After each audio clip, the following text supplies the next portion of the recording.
홍성이영. 가끔은 여행지를 고를 때 대단한 자연경관이나 볼거리가 없다고 할지라도 특정 누군가가 나고 자란 곳이 있다면 괜시리 그 터의 기운을 느껴보는 입문여행을 떠나는 경우가 있다. 어찌 보면 평범한 땅일지언정 역사적 건물이 이 자리에서 한 시절을 보냈을 것을 상상하면 그 평범한 공간은 사연을 품으면서 아주 특별한 의미를 품게 된다. 그 자리에서 작은 기념관이라도 하나 있으면 더할 나위 없다. 어쩌면 S들은 이해하기 힘든 N의 취향일 수도 있지만 충남 홍성군에서는 역사적 거물을 무려 3명이나 만날 수 있는 공간들이 있다. 청산리 대첩을 승리로 이끌었던 대표적인 독립군 장교 김좌진 장군, 민족 대표이자 문학인이자 사상가였던 만해 한용운, 그리고 한국현대미술사에서 거대한 족적을 남겼던 이응로 화백까지. 한 명만이라도 감지덕지인데 무려 3명의 흔적이 깃든 고지라니 당장에라도 안 갈 이유가 없다. 이렇게 입문의 자취를 밟으러 봄날의 홍성을 찾아본다. 내포평야의 선물, 홍성 소머리국밥. 홍성역에서 홍성시내까지는 차량으로 5분 정도 소요된다. 홍성시내에는 5일장으로 열리는 홍성전통시장이 있고 홍성전통시장에는 홍성 소머리국밥거리가 유명세를 떨치고 있다. 한우하면 횡성이 가장 먼저 떠오르지만 홍성의 한우도 그에 못지않게 홍성의 자랑스러운 대표 특산물이다. 억울하게 발음이 비슷한 횡성 한우의 독보적 명성 덕에 인지도가 다소 뒤처지지만 두 지역은 서로 다른 이유로 한우가 발달하였다. 우선 횡성은 조선시대에 가장 큰 우시장이 있었기 때문에 소를 활용한 음식 문화가 인기를 끌 수 있었다. 반면 홍성의 한우는 인파가 몰리는 인기 때문이라기보단 홍성의 생계에서 비롯하였다. 흔히 내포평야라 부르는 당진 예산 홍성 일대에서는 오래전부터 여러 목장들을 운영하며 한우를 목축해왔다. 그래서 당진 예산 홍성 일대는 소 요리로 낸 국밥거리가 일찍부터 조성될 수 있었다. 국밥거리가 늘 그렇듯 한 가게가 독보적인 위치를 점하고 있지는 않다. 관광객이 많이 몰리는 곳, 현지인들이 단골이 되는 곳 등등 저마다 다른 매력을 갖는 인기 맛집들이 즐비하다. 나는 나만의 기준에서 홍흥집이란 식당을 찾았다. 인기 식당이라지만 거창한 건물로 세단장하지도 않고 시장 안에서 자연스럽게 옛모습을 이어가고 있는 정겨운 식당이다. 국물에 깊고 진한 맛과 함께 마치 꽃향기마저 나는 듯한 향, 그리고 미식가가 아니더라도 좋은 고기임을 단번에 맛볼 수 있는 푸짐하고 든든한 소머리국밥이었다. 덕분에 기력도 보충하고 좋은 기분으로 여행을 시작할 수 있겠다. 홍주성과 을사이병. 홍성 시내에는 옛 조선시대 당시의 시내 모습도 유지되고 있다. 오늘날의 홍성은 조선시대에는 홍주와 결성으로 나뉘어 있었으며 각각의 지역에 홍주읍성과 결성읍성을 두었다. 결성읍성은 그 흔적이 전해지지 않지만 홍주읍성은 공원으로 조성되어 전해지고 있으며 그 일대는 지금까지도 이어져 조선시대의 홍주성이나 오늘날의 홍성군이나 행정의 중심지로 기능하고 있다. 옛 홍주읍성의 정문이자 남문이었던 조양문 뒤로 홍주성의 터는 공원이 되어 있고 몇 채의 관아들이 복원되어 있다. 홍주성의 전체 모습은 공원 안에 있는 역사관의 모형으로 전시되고 있다. 옛 홍주성의 모형. 홍주성은 조선시대의 충주, 청주에 이은 세 번째로 큰 도시였다. 조선의 13대왕 명종 때는 문정왕 후의 정적들 가운데 충주 사람이 많다 하여 문정왕후는 충청도의 이름에서 충주를 빼고 홍주를 넣어 충청도의 이름을 일시적으로 청홍도로 바꾼 적도 있었다. 그만큼 충청도에서 전투가 벌어지면 홍주성이 전장이 되는 경우가 덜어 있었다.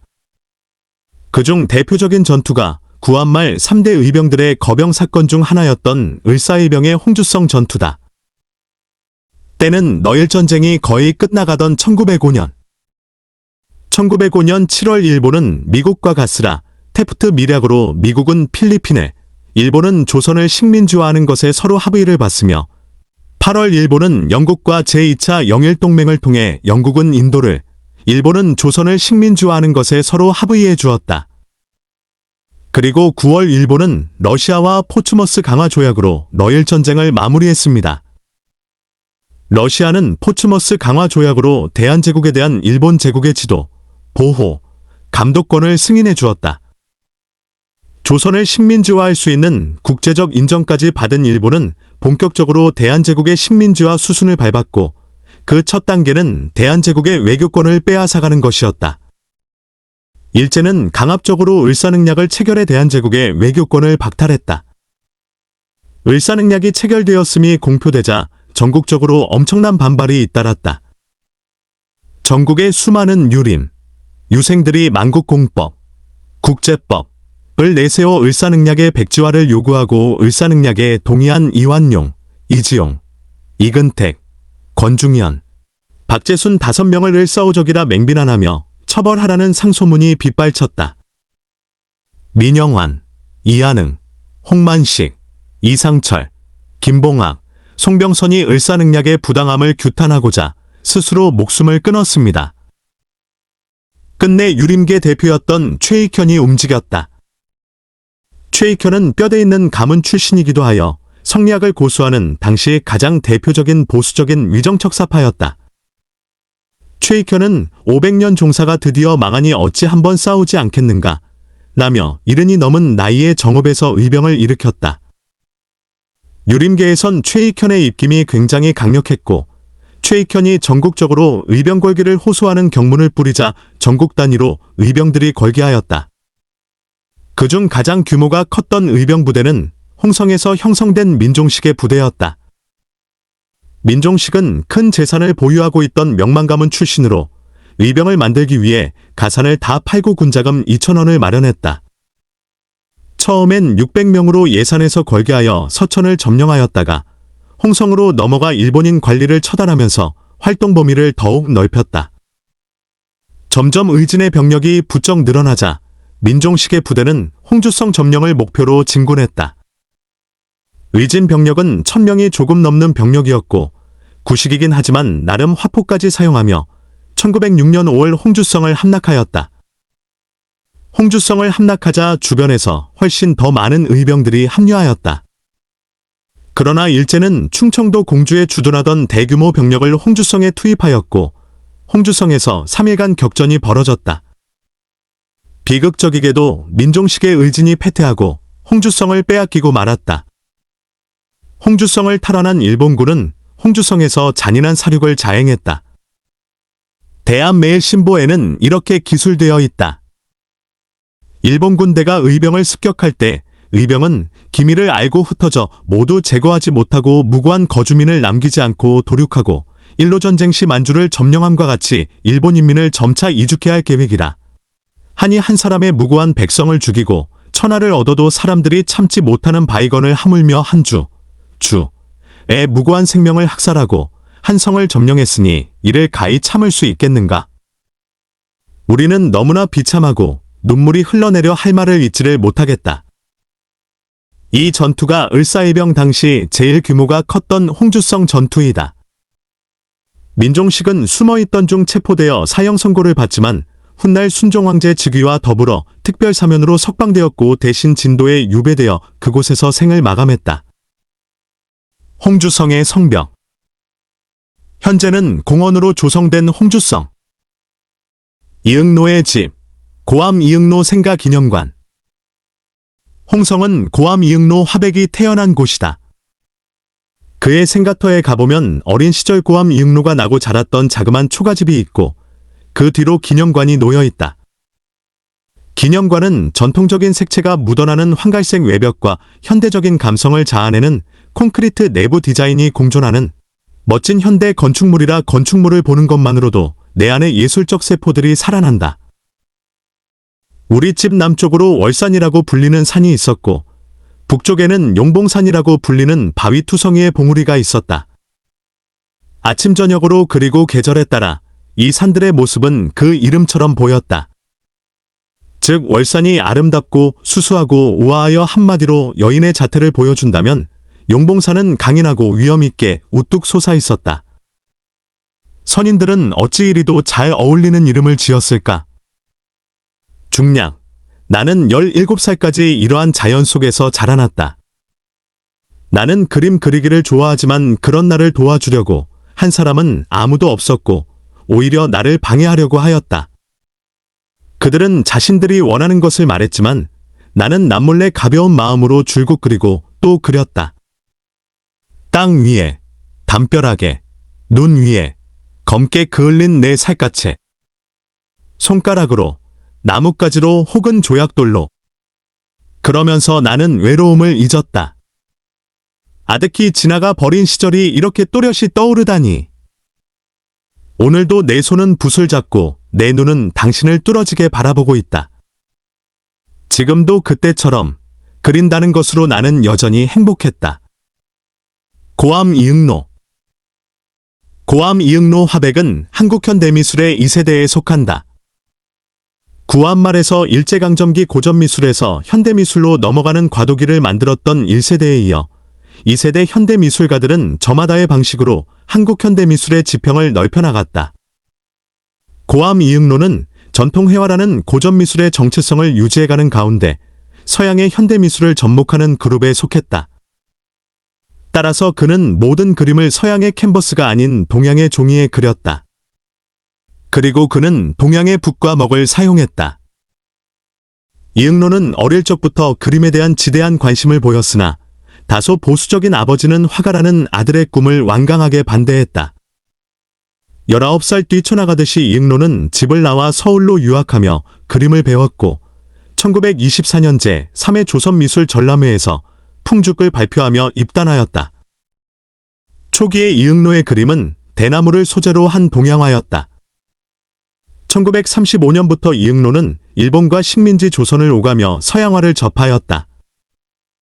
이응로는 서양화로 넘어가긴 했지만 그가 언제나 관심을 두었던 건 동양의 정신론이었다. 동양의 정신론을 접목한 이응로의 서양화는 추상예술로 확장하였다. 해방과 전쟁 이후 이응로의 작품을 본 프랑스 미술평론가가 이응로에게 파리 유학을 제안하였고 그렇게 이응로는 그의 제2의 고향이라고 할 수 있는 파리로 넘어갔다.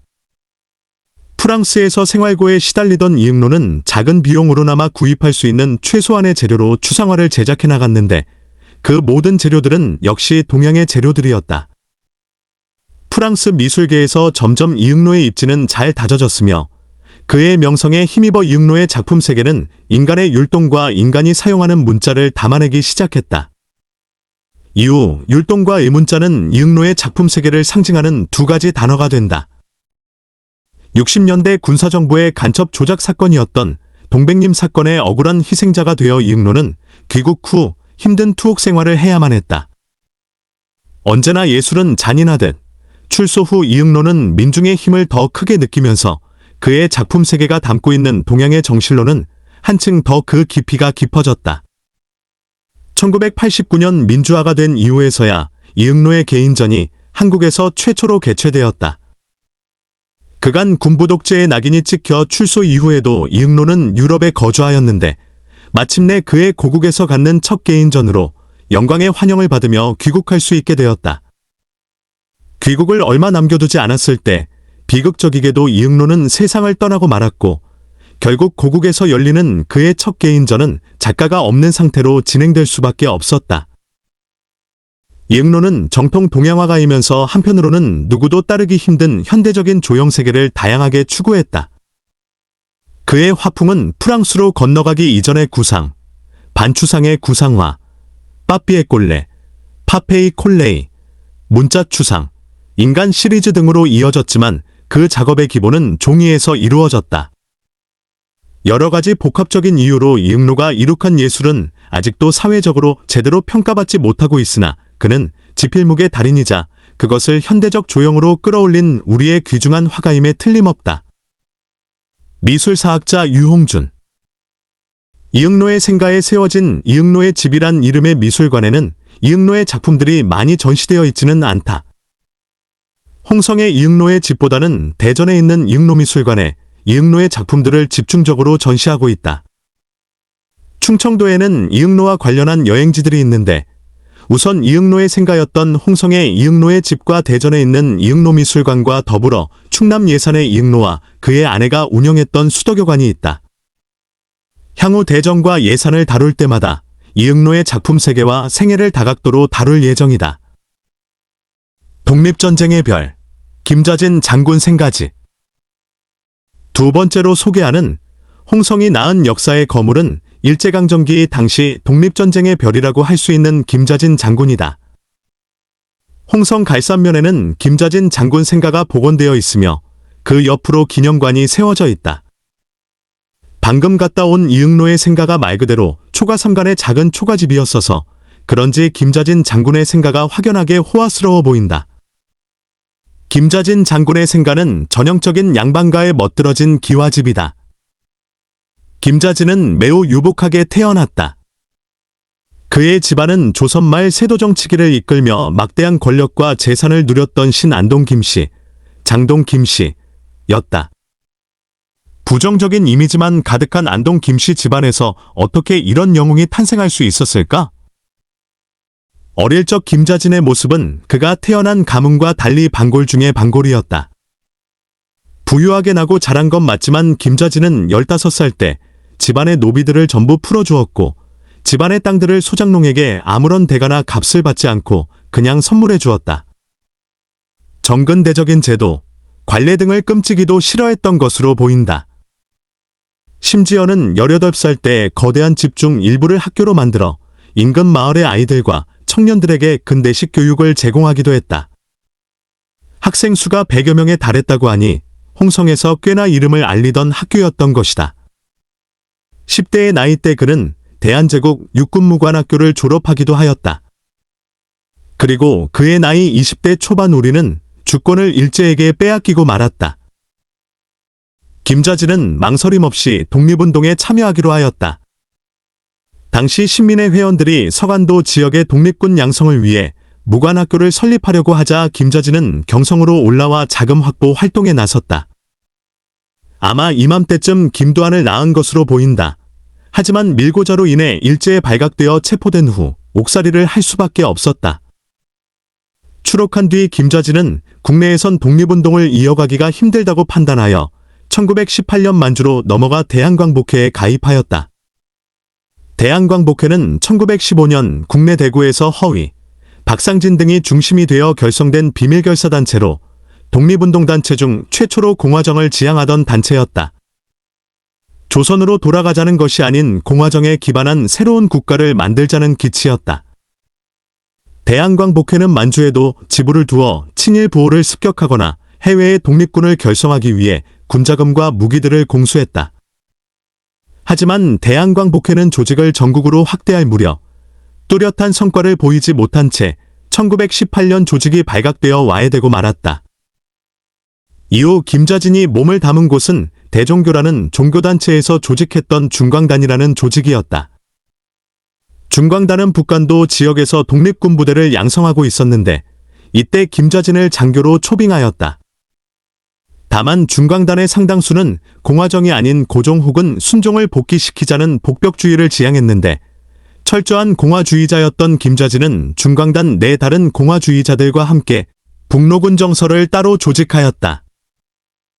한편 봉오동 전투에서 패전한 일제는 만주에서 중국인 마적단을 매수하여 일본인을 살해하는 자작극을 펼치곤 일본인을 보호한다는 명목으로 일본군 대병력을 만주로 도강시켰다. 그리고 일제는 만주의 중국 군경에게 만주 내 한국인 무장단체를 체포하라고 압박하였다. 중국 군경은 독립군 부대의 근거지를 옮겨주면 굳이 추격하지는 않겠다는 제안을 했고 만주의 독립군 부대들은 상대적으로 한인거주 비율이 높았던 영기련이나 화룡현으로 모이고자 움직였다. 이전 북로군 정서는 이동 준비를 하던 와중에 러시아 내전에 투입되었던 체코슬로바키아 부대로부터 각종 신식 무기를 값싸게 구입하면서 무기적 증강을 이루어냈다. 1920년 하반기에 만주 일대에서 활동하던 거의 모든 독립군 부대들이 북간도 영기련과 화룡현으로 모여들었다. 이후 전개될 전쟁은 사실상 당시 모든 독립군 부대들이 연합하여 일제 정규군과 벌이는 전쟁이 될 예정이었다. 일제 첩자들의 정보 기록에 의하면 당시 모였던 독립군 규모는 약 2,500명 정도였다. 한편 조선 총독부는 5개의 사단 병력을 간도로 연이어 파견했다. 그 규모는 약 2만 5천 명이었고 작전명은 간도지방 불령선인 토벌계획이었다. 첩보들을 통해 화룡현 일대 독립군 부대의 동태를 파악한 일제는 곧바로 병력을 파병해 토벌 작전을 감행했다. 10월 21일 김좌진 장군과 이범석 장군이 이끄는 북로군 정서 250명이 백운평에서 일본군 추격대 90여 명을 급습하며 청산리 대첩에 서막을 올렸다. 북로군 정서 군대가 가장 많이 사용했던 소총. 다음 날인 22일 북로군 정서는 현지 한인들로부터 천수평에 일제의 기병대가 있다는 정보를 입수하고는 그들을 기습했다. 점차 일본군이 밀리는 상황에서 일본 측 예비대가 조금씩 투입되기 시작했고 김좌진은 북로군 정서를 이끌고 반격하며 점진적으로 후퇴했다. 이 퇴로를 홍범도의 연합부대가 지원을 와주었고 김좌진과 홍범도가 함께 전선을 지휘하며 어랑촌 야계골에서 이인호 대대와 결전을 치렀다. 어랑촌은 고지를 점령한 독립군과 밑에서 올라오는 일본군 대대와의 싸움이었다. 독립군의 군량미가 부족하다는 말이 전해지자 현지 한인 부녀자들이 광주리를 이고 식량을 직접 조달했다. 어랑촌 전투 승리 후 독립군 부대는 23일부터 24일까지 맹가골, 천보산, 만기구, 쉬구 전투에서 모두 전과를 올렸다. 1920년 10월 21일부터 26일까지 청산리 계곡 일대에서 연쇄적으로 일어난 난전을 통틀어 청산리 대첩이라고 한다. 청산리 대첩의 피해 규모와 성과 역시 정확히 알지 못한다. 국적을 불문하고 자료마다, 학자들마다, 참전했던 용사들마다 다 제각각이다. 하지만 청산리 대첩의 쾌거는 얼마나 많이 죽였는가에 있지 않다. 열악한 무기를 지니고 있었지만 압도적인 화력을 갖춘 일본 군인의 포위를 뚫어냈다는 점이 중요하다. 그 배경에는 독립군 부대가 보여준 적극적인 유격 전술과 대대적인 매복 작전의 활용, 그리고 비전투 조선 민간인들의 목숨건 지지가 있었다. 봉오동 전투에서의 패배를 서력하기 위해 준비하고 공격한 일제의 길을 우리 독립군이 확실하게 꺾어버렸다는 점만은 누구도 부정할 수 없다. 전쟁에서 보여준 독립군 연합부대의 합동작전은 가히 눈부신 활약이었다. 북로군 정서가 청산리 대첩 당시 사용했던 권총과 루이스 기관총. 청산리 대첩 패전 후 조선인과 독립군 부대를 향한 일제의 보복심은 광기를 불러일으켰다. 1920년 10월 9일부터 11월 5일까지 간도 지역에서 27일간 일어난 만주주둔 일본군의 민간인 무차별 학살을 간도참변 혹은 경신참변이라 한다. 당시 약 3,400명 정도의 조선인이 희생당했다고 집계됐지만 실제 사상자는 훨씬 많았을 것으로 보고 있다. 살해당하지 않더라도 강간, 약탈, 방화 등 비인륜적 행위가 도처에서 벌어졌다. 간도 참변으로 독립군 부대들은 더 이상 간도에서 훈련이나 군대 양성을 이어 나갈 수 없다고 판단했다. 독립군 부대들은 전부 간도를 떠나 북쪽으로 이동하기로 했다. 청산리 대첩에 참전했던 부대들은 물론 참전하지 않았던 부대들까지 전부 중국과 러시아 국경지대로 거처를 옮겼다. 북로군 정서 대한독립군 간도국민회 대한신민회 의군부 혈성단 광복단 대한정의군정사 등 10개의 독립군 부대가 해일웅장성의 밀산부에 이르렀을 때였다. 10개의 부대들이 모여 통합부대를 만들기로 합의하고 1920년 12월 대한독립군단을 조직했다. 총재는 중광단 단장 출신이었던 서일, 부총재는 김좌진, 홍범도, 조성환이 맡았다. 여단장에는 신흥무관학교 출신으로 서로군 정서를 이끈 경험이 있는 지청천이 임명되었다. 그 규모는 약 3,500명 정도였다. 대한독립군단은 러시아 내부 더 깊숙이 이동하기로 결정했다. 당시 백군과 적군의 내전에 시달리고 있던 러시아의 코민텔은 정부는 대한독립군단이 러시아로 들어와 코민텔은 군대를 돕는다면 물질적 지원과 무기를 제공하겠다고 제안했다. 그 이면에는 또 다른 이유가 숨어 있었다. 바로 독립군 중 한 세력인 고려공산당의 내분이었다. 고려공산당은 상해파와 이르쿠츠크파로 나뉘어 있었고 이르쿠츠크파는 러시아 코민텔은 정부를 활용해 상해파를 약화시키고자 했다. 공산당 계열이 아닌 서일, 김자진 등의 민족주의 계열군 장교들은 당장의 물질적 지원이 시급했기에 러시아로 함께 북진했다. 대한독립군단이 러시아의 약속만을 믿고 지금의 달레레첸스크에 도착했을 때 무장한 공산주의 조선인 단체들도 속속 이곳에 모여들었다. 이르쿠츠크파 고려공산당과 러시아 측은 이 상황을 조선 사회 내에 자신들의 영향력을 확대할 수 있는 기회라고 생각했다. 러시아가 대한독립군단에게 보급과 지원을 확실히 약속할 테니 우선 무장을 해제하라고 요구하며 독립군 부대를 자유시까지 유인했다. 일본군을 자극하지 않아야 한다는 명분이었지만 대한독립군단 소속의 상해파 고려공산당을 약화시키려는 속셈이었다. 대한독립군단 내 비공산주의 장교들은 공산당끼리의 세력 다툼에 개입하지 않고 싶다며 무장 해제를 거부하며 서일, 김자진 등의 대한독립군단은 러시아에서 빠져나와 다시 만주로 남하했다. 러시아에 남아있던 대한독립군단의 독립운동가들은 오늘날의 러시아 아무르주의 스포보도니에 해당하는 자유시까지 북진하는데 이때 결국 독립운동가끼리 서로를 향해 총을 겨누 자유시 참변이 일어나고 말았다. 일찍이 러시아를 나와 다시 간도로 향했던 비공산주의 대한독립군단 세력들은 내려가는 길에 자유시 참변 소식을 들었다. 한때 생사고락을 함께 한 부하들이 무의미하게 죽었다는 소식에 큰 충격을 받은 대한독립군단 서일 총재는 자결하고 김자진은 자녀 세력을 이끌며 무사히 간도로 돌아왔다. 김자진과 부하들은 주로 목단강 혹은 영안 일대 등 북만주에서 세력을 회복하고 있었고 현지 독립군 단체 혹은 무장단체들과 이합집산을 반복했다.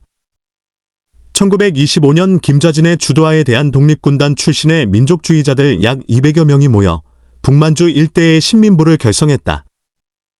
위원장으로 북만주 일대에서 세력을 넓히고 있던 김혁이 선출되었다. 김자진은 군사부 위원장 겸 총사령관이 되었다. 김자진은 성동사관학교를 세우고 신민부의 군제를 5개의 대대와 1개의 별동대로 편제했다. 신민부는 적극적인 무장투쟁을 표방했고 김자진은 국내 진공작전을 준비했다. 국내 진공작전은 비록 실행되지 못했지만 신민부는 친일파를 피살하고 친일단체에 여럿을 습격하는 성과를 냈다.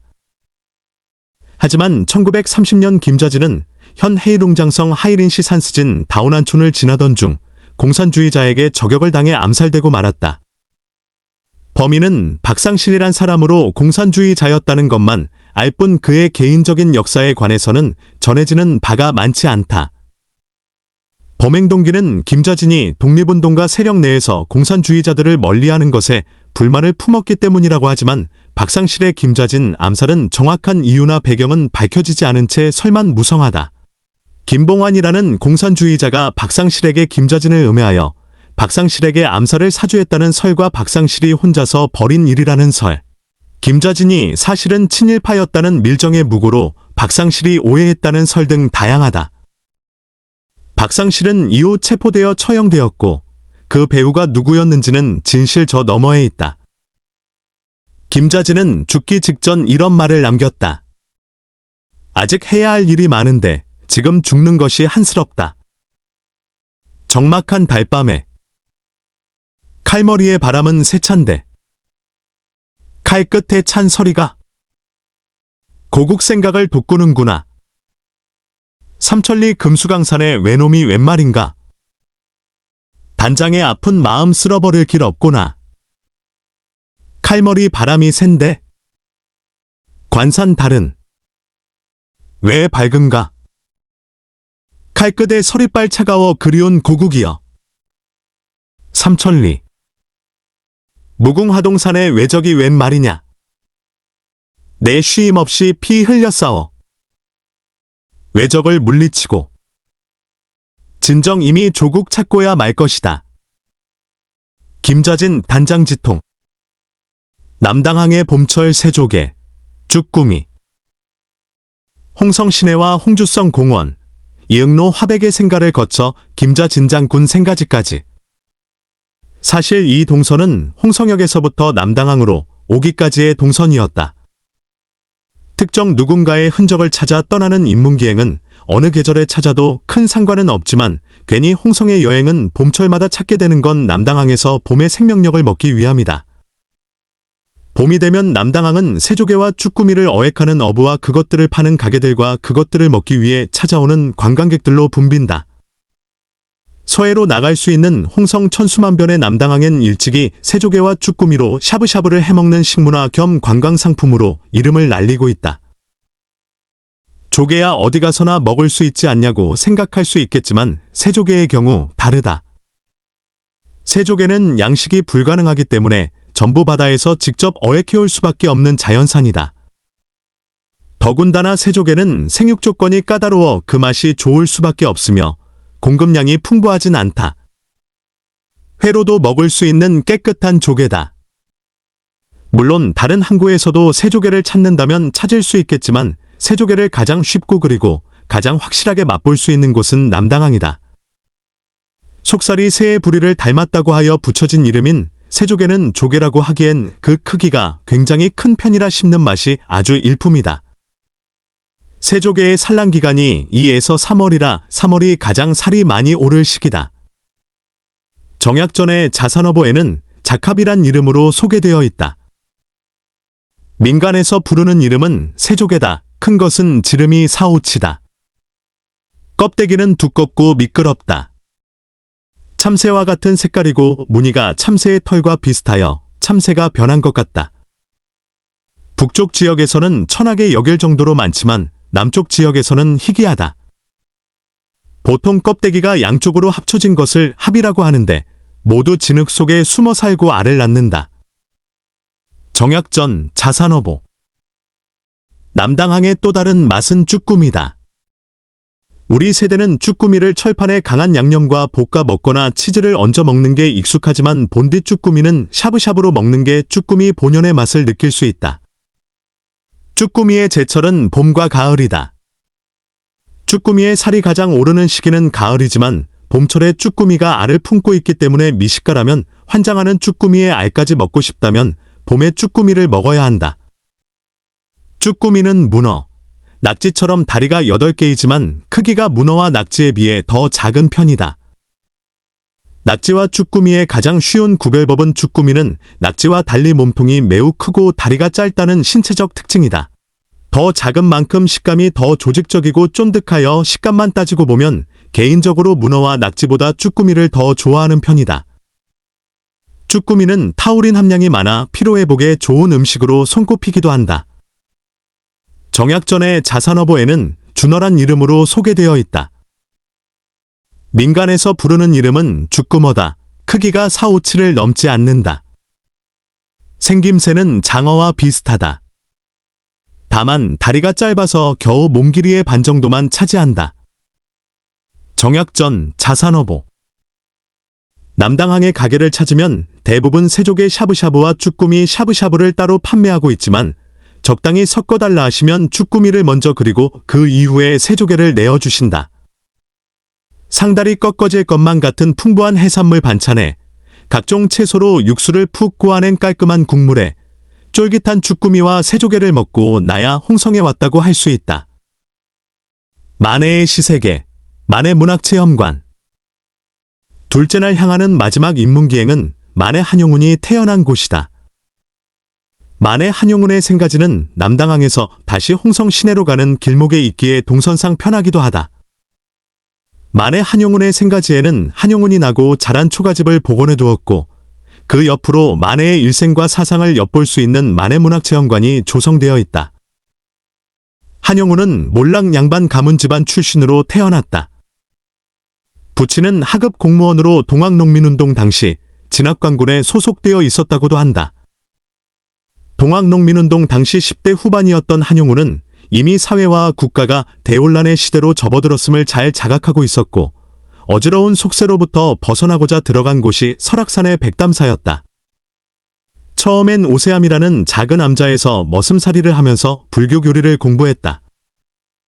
1905년 대한제국은 굴욕적인 일산응약을 강요받아 외교권이 박탈되는 등 대한제국의 미래가 사실상 정해져 있던 상황에서 부친이 의병들에게 살해되는 일까지 벌어지자 한용운은 다시 백담사로 찾아가 공식적으로 승려가 되었다. 한용운의 본명은 한정옥이며 은사승려에게 용운이라는 법명을 받고 만해를 법호로 정하였다. 백담사의 승려로 있으면서 한용운은 원론적인 불교 경전에만 몰두하지 않고 불교 교리를 넘어서 다양한 근대 사상까지 두루 섭렵하였다. 한용운은 종교계가 더 적극적으로 사회활동에 참가해야 한다고 생각했고 기존에 사회 참여적이지 못했던 불교계를 탄식했다. 만해 한용운은 당대 불교계의 타락상을 안타까워하며 강력한 사회의식을 스스로 각성시켰다. 그리하여 만해 한용운은 사회로 나와 불경을 한글로 번역하는 일에 몰두했고 불교계의 개혁과 혁신을 주장하는 이른바 조선불교유신론을 1년여 만에 탈고하여 1910년 발표하였다.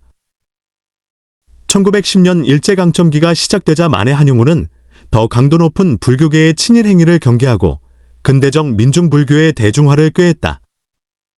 왕성한 종교활동으로 종교계는 물론 민족운동계에서도 만해 한용운은 이름을 알렸고 1919년 종교계 대표들이 모인 민족대표 33인으로 참여하여 3.1운동을 기획하기도 하였다. 3.1운동 당시 낭독되었던 김이동 립선언서의 공약 3장이 바로 한용운의 작품이다. 3.1운동 때 투옥된 한용운은 몇 년 후 석방되고는 방향을 살짝 틀어 종교개혁운동보다는 문학활동에 전념하였다. 한용운은 다시 인제의 백담사로 들어가 약 88편의 시를 집필한 후 경성으로 돌아와 회동서관에서 시집을 출간하니 님의 침묵이다. 지난 서울 촌놈의 국내여행 부수기 인제편에서 불자로서 만해 한용운의 종교관 및 사상을 소개했다면 이번엔 만해 한용운의 문학세계에 대해 주목해보고자 한다. 만해 한용운이 님의 침묵에서 보인 놀라운 표현법은 김소월의 진달래꽃에 이어 두 번째 주자로 한국 현대시의 지평을 더욱 고양시켜 주었다. 한용운의 가장 뛰어난 문학적 업적은 서정시를 만드는 데 있어서 관념적인 개념들을 섬세하고 유려한 단어와 표현들로 직물화했다는 것이다. 당장의 님의 침묵에 나오는 표현만 봐도 황금의 꽃같이 굳고 빛나던 옛 맹세, 차디찬 티끌, 날카로운 첫 키스, 연꽃 같은 발꿈치, 타고 남은 재가 다시 기름이 됩니다. 걷잡을 수 없는 슬픔의 힘을 옮겨서 새 희망의 정수박이에 들어 부었습니다. 등 형이상학적인 어려운 관념들은 이해하기도 쉽고 감정적으로 느끼기에도 아름다운 단어들로 육체화되고 있다. 황현사는 님의 침묵 속 시편들을 일컬어 우리의 몸을 표현한 한 절대의 드라마를 현대시의 형식으로 기록한 최초의 한국어 텍스트라고 평론했고 오세영은 비교적 관념적 표현이 배제되고 사물화된 언어로 표현한 님의 침묵과 달 수 없어요 등이 그의 대표작으로 남는 이유가 여기에 있다 라고 평했다. 그럼에도 한용운의 시세계에서 그의 특장 하나만 꼽으라면 역시 역설법일 것이다. 한용운의 시 속에서 예술성의 핵심은 어느 한 시인의 말맞다나 의미를 이루려는 충동과 의미를 이루지 않으려는 충동 사이의 긴장 텐션에 있다. 한용운의 시에서 자주 쓰이는 논리적 어구와 역설적 표현이 가지는 시적 의미는 상반되는 두 개념의 팽팽한 긴장으로 인해 풍부해진다. 이별과 재회, 떠날 때와 만날 때, 님을 보낸 화자와 님을 보내지 않은 화자, 복종과 자유, 감각과 관념, 물질의 자연과 형이상학적 임의 세계, 나룻배와 행인 등 두 어구의 대립은 시 자체의 강렬한 에너지를 만든다. 한용운의 시 구절에는 부정형 어미가 많이 등장한다. 부정형 어미는 논리성을 암시한다. 한용운은 시라는 예술의 논리를 끌고 왔다. 논리적인 시는 예술성이 결여되기 마련인데 한용운은 역설법이라는 긴자를 통해 논리가 가지는 한계가 아니라 논리의 미학으로 승화시켰다. 한용운의 시는 1차원적으로 보면 그리움이 주된 정서로 한 사랑의 서정시다. 대부분 그의 시는 누군가에게 편지를 쓰는 서한체의 형식을 띠고 있다. 단 한용운은 의미가 모호하고 또 반대로 의미가 풍부한 임이라는 형이상학적 존재를 서정시로 끌고 왔다. 형이상학적 존재는 한용운 이전엔 전혀 시도되지 않았다. 시 속의 형이상학, 즉 이지의 개입은 센티멘탈 로맨티시즘이 문단의 주류를 이루던 당시에는 쉽게 받아들일 수 없었기 때문이다. 그러나 한용운은 시의 영역을 형이상학의 영역까지 확장시켰다. 서정주는 한용운의 문학의식은 문학을 철학 종교와 병행시켰다는 데 있고 재래 동양인의 문화의식과 일치한다라고 표현했다. 시사에서 한용운이 가지는 의의를 시의 영역을 사상사로까지 확장시킨 최초의 시인으로 규정한다면 시 속에서 이지를 반영한 사상시의 계보가 한용운의 계보를 이룰 수 있을 것이다. 한용운의 은임의 침묵은 리얼리즘 근대시의 효시로도 인정받고 있다. 불교적 용어를 빌리자면 한용운은 중생의 구제를 위해 은임의 침묵을 발간했다. 3.1운동 실패 이후 희망을 보지 못하고 절망적 정서가 지배하던 한국의 민중, 중생을 위해 한용운이 택한 방식이 시였다. 즉, 시집님의 침묵은 목적성이 다분한 참여문학으로서 성격이 뚜렷할 수밖에 없는 것이다. 시인, 선승, 불교 사상가, 진보적 불교개혁가, 민족주의자, 독립운동가 등등 만의 한용운에게 수많은 수식어가 붙듯이 그의 시도 여러 가지 방향으로 읽힌다. 그 자체로 한용운은 시라는 예술의 폭을 넓혔다.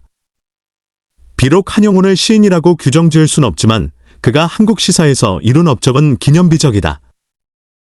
그러고 보니 한용운의 삶 자체도 긴장의 구도라고 볼 수 있겠다. 홍성의 기념품 광천토굴. 홍성역으로 가기 전 홍성여행의 마무리로 홍성의 기념품을 사가기 위해 중간에 다른 곳을 들렀다. 홍성 최고의 기념품 시장은 두말할 것도 없이 광천의 토굴 젓갈 시장이 아니겠는가. 마트에서 김을 구입하면서 가장 먼저 접했던 지역 광천. 도시화가 된 이후로 광천의 규모가 다른 도시들에 밀리게 되었지만 예전부터 여러 시장이 많았던 광천에는 상업으로 돈을 번 부자들이 많았다고 한다. 괜히 김 시장을 석권한 것이 아니다. 광천의 전통상업은 광천의 젓갈시장으로 이어져 광천이 홍성에 편입되고는 반드시 가봐야 하는 한국의 전통시장 중 하나로 자리매김하였다.